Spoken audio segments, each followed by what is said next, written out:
Zone Australe vous est présentée par Zeop, les peintures Movilac, Air Mauritius et Air Madagascar.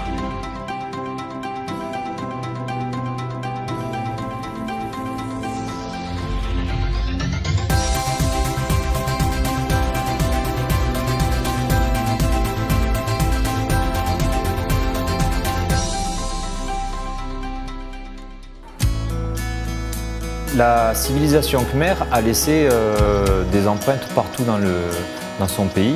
On parle du temple d'Angkor Wat.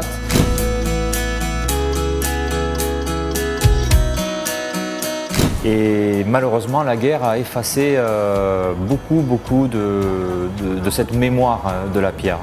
Donc à Siem Reap en particulier, ils ont créé ce qu'ils appellent en fait une école des artisans qui réapprend les gestes qui ont été faits depuis des millénaires par leurs ancêtres. Parce que les Khmers étaient des bâtisseurs, mais c'était aussi des artistes. Et donc tous les jeunes, plus ou moins défavorisés, qui ont été cabossés par la vie et par les 30 dernières années qui ont été assez difficiles au Cambodge, ils réapprennent cette histoire, ils se réapproprient cet art. Et le double intérêt de ça, c'est que les touristes peuvent visiter cette école d'artisanat, voir comment on retravaille la pierre, on retravaille le bois, comment est-ce qu'on fait la laque, comment est-ce qu'on crée des sculptures phénoménales et gigantesques. Et ça permet donc à ces enfants, à ces jeunes de découvrir un métier.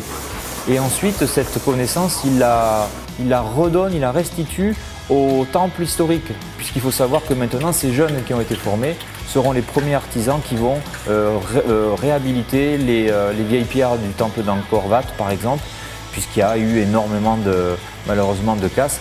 Et la boucle est bouclée avec cet artisanat-là. Les Khmers rouges, quand ils ont décidé de prendre le pouvoir, ont voulu en fait rendre aux paysans la totalité des terres et ont considéré que donc toute l'intelligentsia devait disparaître.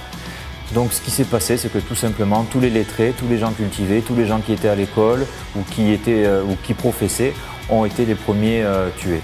Donc il y a eu un génocide terrible qui a commencé par les élites et qui a ensuite fini par de très grandes famines parce que malheureusement ils n'arrivaient pas à subvenir à leurs besoins.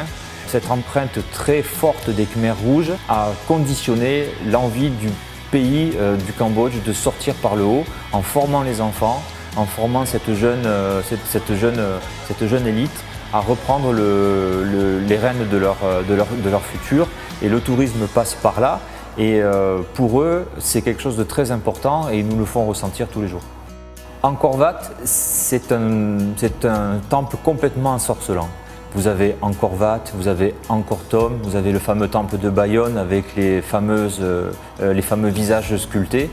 On y a tourné des films, mais même pas besoin de tourner des films. Vous fermez les yeux et vous vous croyez immergé dans une aventure où vous allez pouvoir être votre propre héroïne.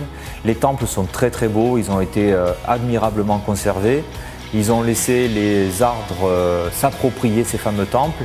Et ce mélange en fait de forêts qui les entourent et d'immenses forteresses et de dentelles de pierre qui composent l'ensemble du site font que vous allez pouvoir y passer 1 jour, 2 jours, 3 jours, mais surtout vous n'allez pas vous ennuyer puisque tout est complètement différent et c'est une parfaite synthèse entre la culture et l'art hindouiste et la culture et l'art bouddhiste, car c'est ce qu'on retrouve dans les temples d'Angkor Wat. C'est un joyau de l'UNESCO et ça le sera pour encore des siècles et des siècles.